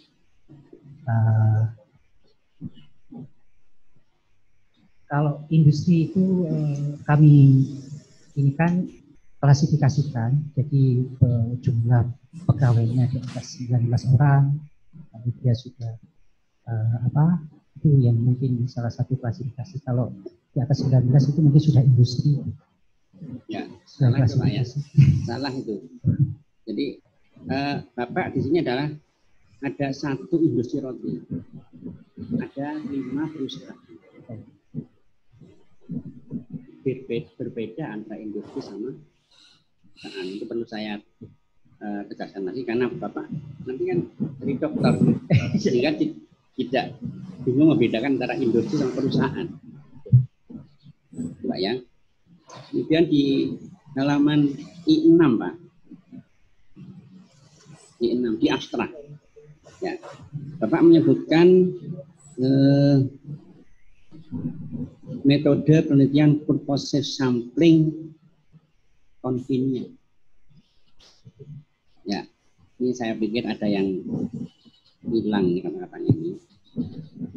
Jadi purposive sampling itu adalah cara untuk mensampel, bukan metode penelitian. Ya, baik itu beberapa revisi yang sedikit yang sepertinya mengganggu. Nah, sekarang yang ingin saya tanyakan kepada Bapak adalah setelah Bapak selesai melakukan riset ini, kemudian Bapak ujian, insya Allah nanti kita akan disebut dengan Dr. Haris.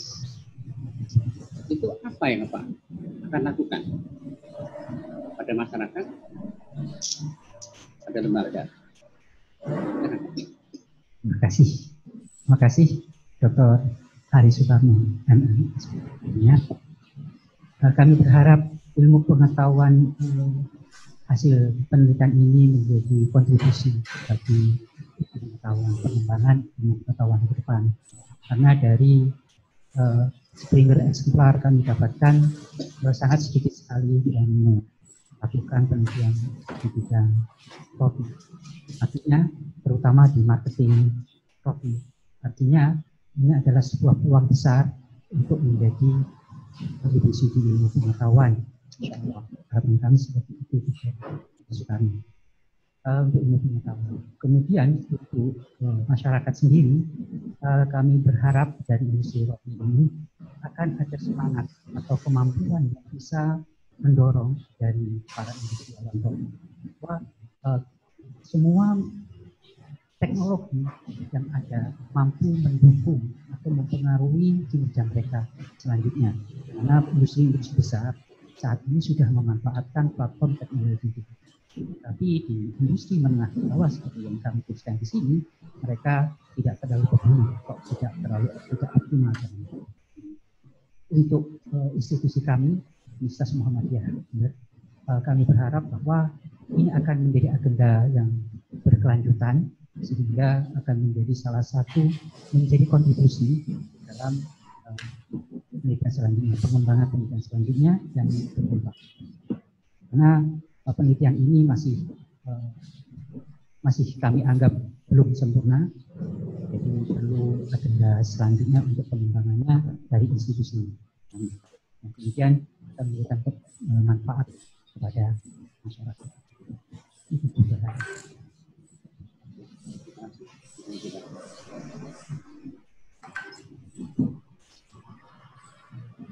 Hadirin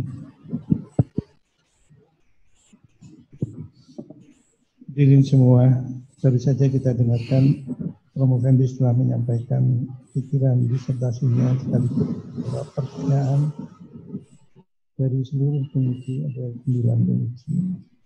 Hingga selanjutnya kami mohon izin setelah ini untuk mendapatkan atau mendiskusikan hasil-hasil dari ujian terbuka ini. Ujian terbuka ini merupakan bagian yang juga menentukan kelulusan atau predikat dari seorang promovendus, apakah nanti predikatnya yang tertinggi cum laude ataukah sangat memuaskan dan lain-lain.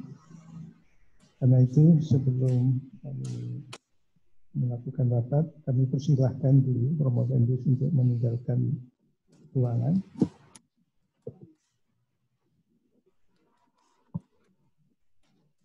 Silakan promovendus.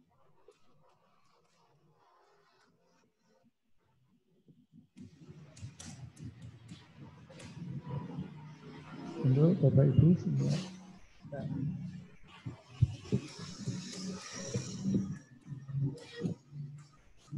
Sidang dan tim penguji meninggalkan ruangan untuk mengadakan rapat tertutup penentuan kelulusan.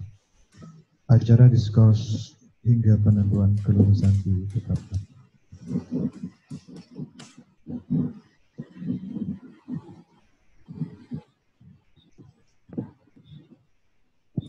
Kepada para tamu undangan dipersilakan beristirahat hingga acara penentuan kelulusan selesai.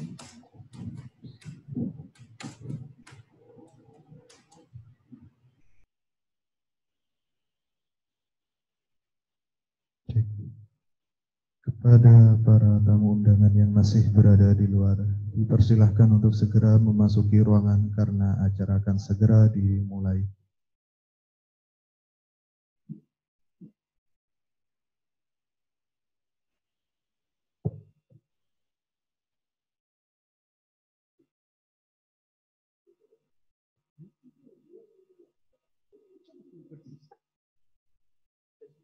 Pimpinan sidang dan tim penguji memasuki ruangan.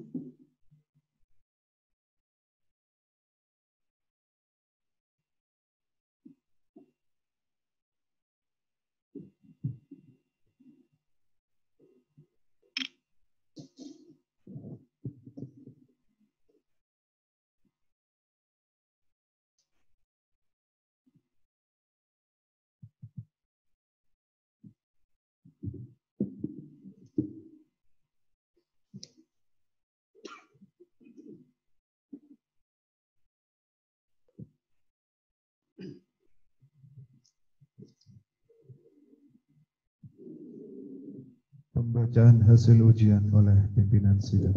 Assalamualaikum warahmatullahi wabarakatuh.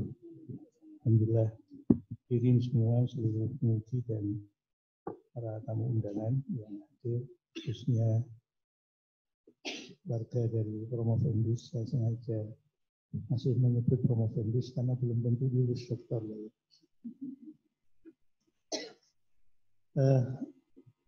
Kami tadi sudah mendiskusikan hasil studi dari Promovendus. Begitu juga kami juga sudah mendapatkan nilai dari eksternal examiner Joko. Dan ujian terbuka ini kalau ditranskrip, saya nggak ngerti nanti ketika nanti merdeka belajar barangkali ada tata kelola baru di dalam kurikulum. Jadi Pak Haris ini angkatan 2015 hingga ada 44 SKS. Ujian terbuka ini bobotnya adalah 5 SKS dari total 44. Jadi maksimal 10% ya. Atau 11,9%. Sehingga hasil-hasil yang diberikan oleh seluruh penguji baik dari eksternal maupun internal kita sudah dapatkan, dan saya sudah melihat seluruh capaian akademis dari semester 1 sampai dengan sekarang. Jadi Promovendus itu dinyatakan lulus dengan predikat sangat memuaskan. Selamat. IPK-nya 3,9 Sebenarnya kalau masa studinya maksimal 4 tahun bisa kumul. Nggak apa-apa, yang penting rotinya laku keras. Gitu. Oke, terima kasih. Dipersilakan. Penyampaian pesan dan kesan oleh Promovendus. Terima kasih. Kami bersyukur kepada Allah karena telah diberikan pilihan yang tepat untuk studi di S3, Fakultas Ekonomi dan Bisnis Universitas Jember. Di sini kami mendapat peningkatan kemampuan dalam pengembangan keilmuan. Pada awal penelitian ini kami sangat sulit karena harus ke lapangan setiap hari menemui responden yang kurang ramah, melakukan observasi, menuliskannya, mencari sumber. Tetapi semua kelelahan tersebut menjadi tidak terasa ketika kami menyampaikan kepada promotor dan promotor untuk beliau memberikan motivasi yang sangat luar biasa kepada kami. Berdiskusi dan memberi keteladanan yang sangat berarti dalam setiap proses sehingga kami bisa sampai di sini. Pada kesempatan ini izinkan kami untuk mengucapkan terima kasih atas bimbingan yang penuh semangat dari Profesor Dr. Raden Adi Suharto, MSN, dan kepada Dr. Diah Setiarini, MSI, bimbingannya penuh ketelitian, dan Dr. Hari Soekarno, MM, terima kasih atas bimbingannya yang penuh dengan keteladanan. Tak lupa juga kami ucapkan kepada seluruh sivitas akademika, Fakultas Ekonomi dan Bisnis Universitas Jember. Serta kami mengucapkan terima kasih kepada Rektor Universitas Muhammadiyah Jember, Dr. Hanafi MPD. Kalau kami bertemu dengan Pak Rektor, ada 2 pertanyaan. Sampai di mana S3-nya? Kemudian yang satu lagi, bagaimana rotinya? Pak Rektor, hari ini sudah terjawab semua. Bahwa dosen ini penuh semangat. Semoga berkah, insya Allah. Dan untuk teman-teman sejawat yang hadir saat ini, adalah teman sejawat yang sedang studi di S3 Fakultas Ekonomi dan Bisnis, dan teman-teman sejawat yang juga sedang mendaftar di Fakultas Ekonomi dan Bisnis. Kami ingin menyampaikan bahwa ujian sebenarnya adalah dalam proses ini adalah kesabaran. Maka bersabarlah. Dan istilahnya nupin. Innallaha ma'as-sabirin. Pesta orang-orang, Allah akan bersama dengan orang yang sabar. Disertasi terbaik adalah disertasi yang selesai. Kami mohon maaf atas hal-hal yang kurang berkenan Bapak Pimpinan Sidang. Jazakumullah khairan katsira. Assalamualaikum warahmatullahi wabarakatuh.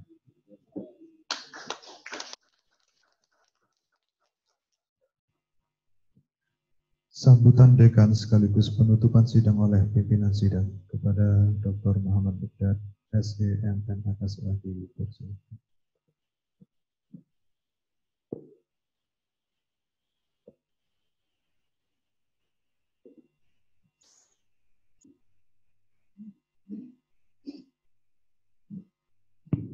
Assalamualaikum warahmatullahi wabarakatuh. Selamat pagi. Alhamdulillah wa syukurillah. Wala hawla wala quwwata illa billahil aliyyil azim. Rabbi shrah li sadri wa yassir li amri wa hlul 'uqdatam min lisani yafqahu qawli. Amin ya rabbal alamin. Yang saya hormati seluruh penguji, Prof. Isti, Prof. Andi, dan yang lain-lain, ada Dr. Diah, Dr. Hari, Bu Desi, Bu Ririn, dan Pak Herman, yang satunya ada urusan keluarga, Bu Barokah. Yang saya hormati tamu undangan, spesial person, Pak Rektor, ya, terima kasih juga dari saya. Meskipun pakai masker, saya mengenali Bu Ari kayaknya tadi, Bu Dekan, dan seluruh wakil rektor yang hadir, serta tamu undangan yang lain. Dan khususnya tentunya yang berbahagia karena sudah tuntas ya perjalanan studi. Saya sudah menyebutnya Dr. Haris Hermawan, SCMM. Ya. Tadi kita sudah mendengarkan bersama-sama tentang pikiran-pikiran disertasinya, kemudian bagaimana menyelesaikan disertasi itu. Saya punya teman ya, sudah berbagi aja. Kita sama-sama S3, teman saya ini terlalu idealis menurut sebagian teman. Jadi selalu dia menyampaikan disertasi itu sudah terlalu banyak. Apa yang ditulis hal yang berulang. Kemudian kalau kamu hanya nulis seperti itu, masa itu disertasi? Selalulah melecehkan. Saya nggak perlu sebut yang bersangkutan. Dia pintar, dia pernah kerja di kantor publik akuntan internasional. Dia S1-nya jadi perguruan tinggi mungkin nomor 7 atau 6 di Indonesia. Tapi yang terjadi adalah akhirnya PDU juga itu. Kurang sabar pada Pak Haris. Kalau UGM yang saya dengar terimanya sedikit, keluarnya juga susah masuk dan susah keluar. UI saya dengar juga demikian. Ya, silahkan masing-masing perguruan tinggi punya tata kelola dan image yang berbeda. Membangun image yang berbeda. Tapi sempat diingatkan karena jumlah mahasiswa S3-nya banyak. Sehingga di Indonesia itu producing doktor waktu itu yang saya baca dan saya dengar sendiri, tapi kontribusinya besar. Ya, kemudian diikuti dengan yang lainnya. Sekarang sudah mulai banyak beberapa perguruan tinggi yang sudah ada guru besarnya, silahkan membuka S3. Termasuk di kami, alhamdulillah Pak Haris ini, Dr. Haris, kayak nanti kualat saya namanya, nggak ada dokter. Karena saya nggak ngerti sudah habis berapa kintal itu kalau dihitung secara akuntansi. Kos yang dia keluarkan sampai dapat gelar doktor itu. Dr. Haris ini dokter ke-9. Minggu depan lagi, insya Allah saya dengar dari Prof. Adi ada ujian lagi. Ya, sehingga bagi akademis saya lihat ini ada yang muda-muda, ya. Memang mau tidak mau pilihan sekarang harus dokter, harus S3. Setelah itu kami juga mengingatkan kepada diri saya sendiri, ini kayak khutbah Jumat saja, ya harus guru besar. Sehingga ini capaian akademis yang harus dicapai oleh semua yang berprofesi sebagai dosen, termasuk yang ngomong di sini. Ya, insya Allah lah, masih ada cukup waktu kalau Tuhan kasih bagian ini. Amin. Bapak Ibu semua hadirin, kita pasti tahu bahwa Pak Nadiem yang diangkat oleh Presiden Jokowi, pasti Pak Jokowi itu behind the visit-nya, kenapa kok angkat Mas Nadiem? Pasti ada keinginan untuk merubah sesuatu yang normal. Pendidikan Indonesia yang selama ini dipegang oleh yang pernah jadi rektor atau yang berkecimpung di perguruan tinggi. Saya berani ngomong gini karena saya ikut webinar ketika ulang tahun kelahiran dari Profesor Dr. Emil Salim. Saya mengutip ulang dari beliau saja. Dan ada webinar bagus, kemudian waktu itu pembicaranya Faisal Basri dan pakar-pakar ekonomi yang lain, termasuk Pak Emil Salim menyampaikan ke depan tentang Indonesia. Salah satu yang beliau jelaskan adalah kenapa Pak Jokowi mengangkat seorang yang S2. Mas Nadiem ini kan S2, dia BA dari Harvard. Saya nggak ngerti BA-nya, yang jelas MBA-nya dari Harvard. Kita tahu yang namanya Harvard. Mas Nadiem punya kesuksesan di bidang korporasi digital. Yang konon kapitalisasi asetnya menembus angka 3-4 triliun. Dan omsetnya itu mengalahi Garuda yang hak asetnya jauh lebih tinggi. Nah, itulah kenapa kok pas ketika ditunjuk banyak protes. Tentunya yang protes yang zona aman di dunia perguruan tinggi. Siapa di situ? Ada dirjen, ada rektor, ada guru besar, doktor lah ya. Penduduk Indonesia yang lebih kurang 265 juta, yang resources-nya luar biasa, bahkan Indonesia diprediksi menjadi 5 kekuatan dunia oleh negara-negara G20. Pasti ini ada alasan kenapa Pak Jokowi mengangkat seorang Nadiem atau yang dikenal dengan Mas Menteri. Saya tidak menjawab dari diri saya, tapi saya menyampaikan pidato Pak Emil Salim. Pak Emil Salim mengatakan bahwa dia berterima kasih justru kepada Pak Jokowi mengangkat seorang Nadiem yang usianya relatif muda, mungkin usianya 30-an, mengelola institusi besar perguruan tinggi, Ya, itulah salah satu cara cerdas Pak Jokowi di dalam mengangkat seorang yang namanya Mas Nadiem. Cara cerdasnya adalah apa yang dikenal dengan pendidikan digital masuk di perguruan tinggi.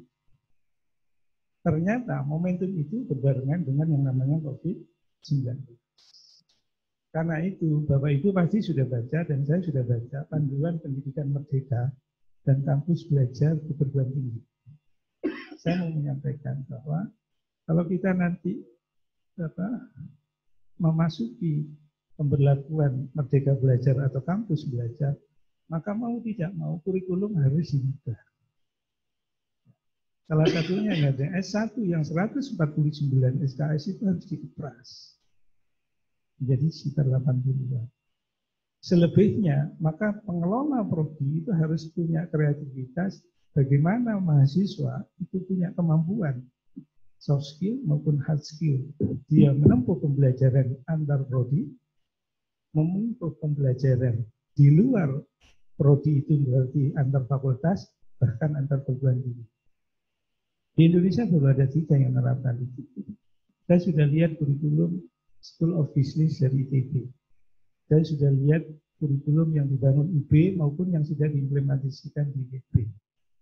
Sehingga hal yang sangat biasa ketika jurusan manajemen misalkan dia ngambil kepingin tentang bisnis pertanian. Itu sesuatu yang sudah biasa dan sudah jalan. Inilah kenapa perlu kami ingatkan bahwa kita karena selaku pengelola perguruan tinggi mengantisipasi itu.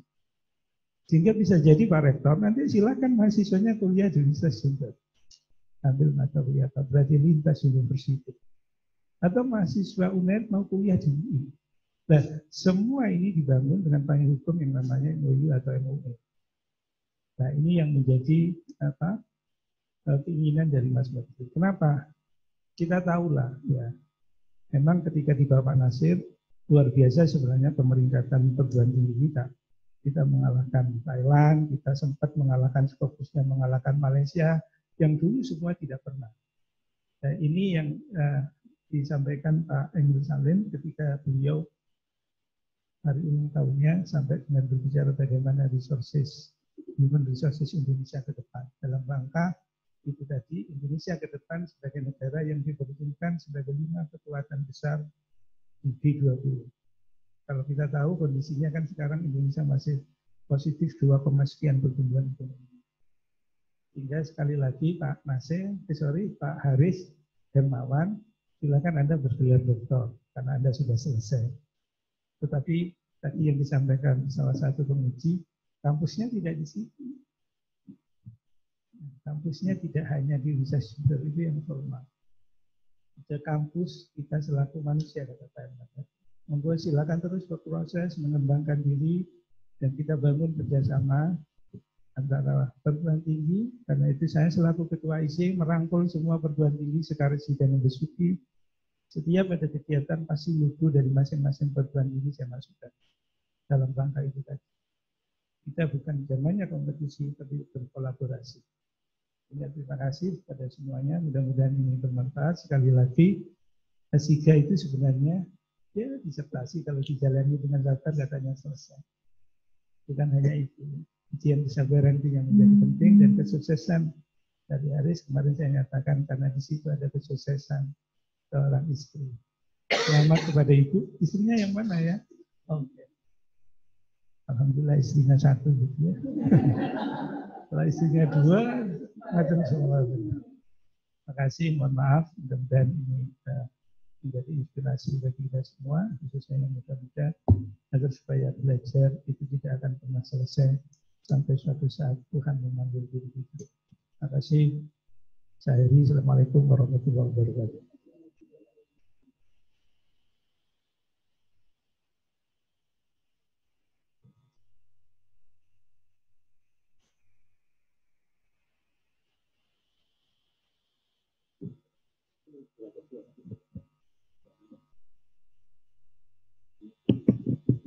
Untuk acara selanjutnya yaitu foto bersama dan pemberian ucapan selamat. Kami persilahkan Promovendus dan tim promotor mengambil tempat.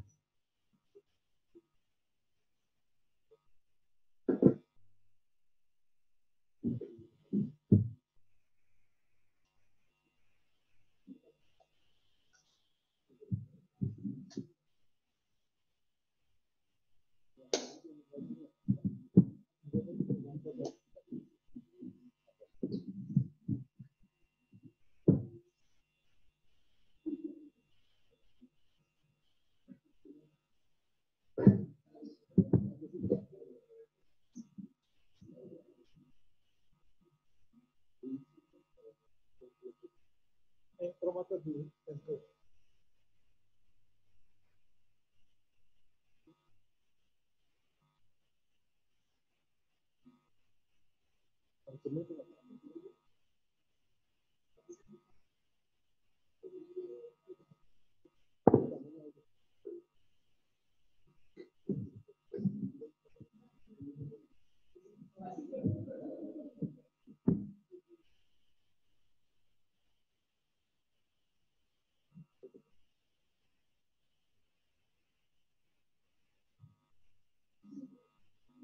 Selanjutnya dipersilakan promovendus, pimpinan sidang dan tim penguji untuk mengambil tempat.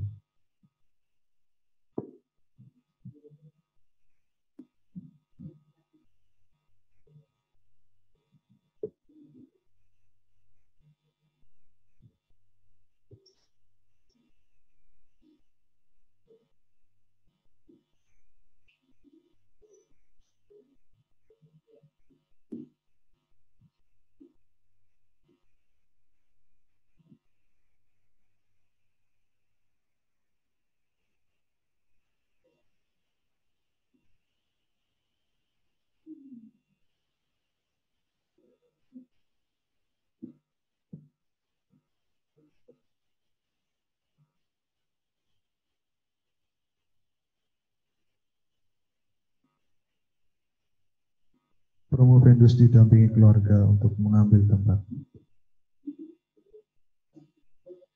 Undangan akademik dan kolega dipersilahkan dan dilanjutkan ramah tamu.